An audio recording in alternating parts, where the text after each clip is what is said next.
என் கட்டளைகளை ஏற்று கடைபிடிப்பவர் என் மீது அன்பு கொண்டுள்ளார்.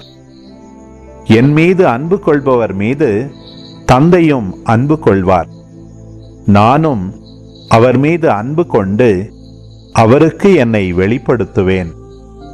யூதா, இஸ்காரியோத்து யூதாசு அல்ல, மற்றவர் அவரிடம், ஆண்டவரே, நீர் உம்மை உலகிற்கு வெளிப்படுத்தாமல் எங்களுக்கு வெளிப்படுத்தப் போவதாக சொல்கிறீரே, ஏன் என்று கேட்டார்.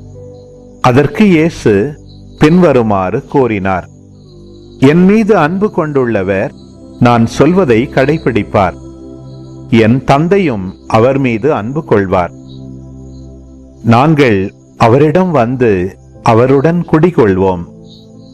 என் மீது அன்பு கொண்டிராதவர் நான் சொல்வதை கடைபிடிப்பதில்லை. நீங்கள் கேட்கும் வார்த்தைகள் என்னுடையவை அல்ல, அவை என்னை அனுப்பிய தந்தையுடையவை. உங்களோடு இருக்கும்போதே இவற்றையெல்லாம் உங்களிடம் சொல்லிவிட்டேன். என் பெயரால் தந்தை அனுப்பப் போகிற தூய ஆவியாராம் துணையாளர் உங்களுக்கு அனைத்தையும் கற்றுத்தருவார். நான் கூறிய அனைத்தையும் உங்களுக்கு நினைவூட்டுவார்.